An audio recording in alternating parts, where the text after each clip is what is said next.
Hey, everybody. Hope you all are having a wonderful day today. Just wanted to hop on here and talk to you about some listening and some conversation pieces that have been really on my heart recently.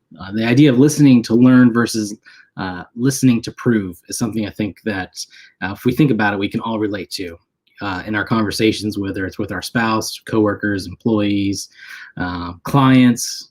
Are we in conversations via email or in face-to-face conversations where we're listening from a place of learning and understanding and empathizing and aligning, or are we really coming from a place of proving ourselves right or trying to look right or proving something to the other person that we're talking to? And so, it's for me personally. I mean, I'm guilty of finding it easier at times to listen to learn about people that I don't really know that well because I don't have a story about them, right? It's kind of new, it's exciting. This is kind of very similar to like the first day of work or the first date or early stages of a relationship, even because there isn't judgments, there isn't backlogs of past hurt feelings, stories, or whatever.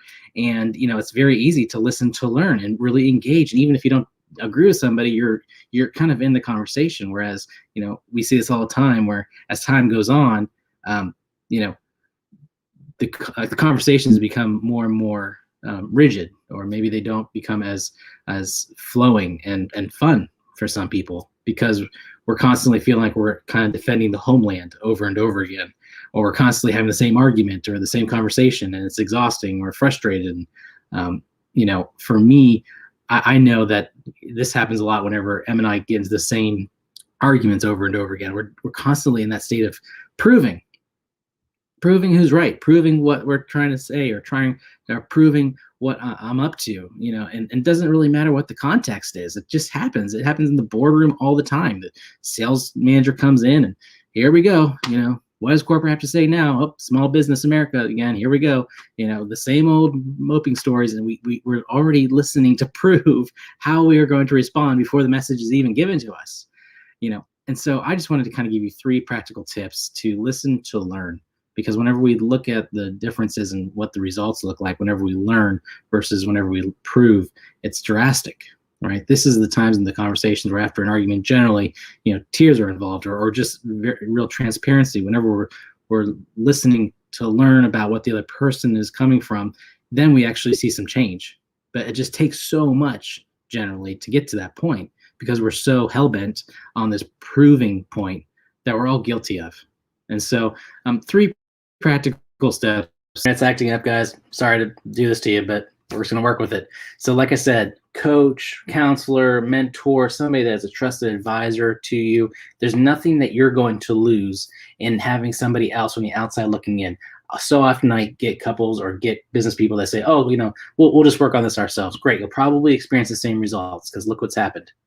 So if you allow for the gift of opportunity for somebody else to stand with you, for you, is it not worth the investment? Doesn't matter how much it costs. Doesn't matter how much time it'll cost you. It'll be worth it, because frankly, you're going to know that somebody is for you. And the reminder for both parties in the conversation is that there's somebody else for us and for the mission and for the vision that we're up to. Secondly, slow down the tempo. If I'm responding quickly, then I haven't really listened. So I'll go like this. You always do this to me. Well, you know what? Last time this happened, this is what took place. And there's no back and forth. It's just a back and forth constantly. So slow down the tempo. Somebody needs to be willing to shut up. Silence. End it. Slow down. Okay? Doesn't mean stop talking and don't ignore each other and pretend like nothing happened. What I'm saying is invite a pause in the conversation so that both people can just catch their breath and actually maybe be in a position to ask questions. So slow down. Third, ask the question for yourself. What is my heart up to right now? What am I feeling? Am I feeling happy, sad, glad, or mad? If you're going to the places of, well, this always happens, or we're in this conversation again, those are results. I'm not interested in that. That's not where your heart is. That's just what your mind's up to. I want to invite your vulnerability and honesty and transparency, which is the only way that we can get through this.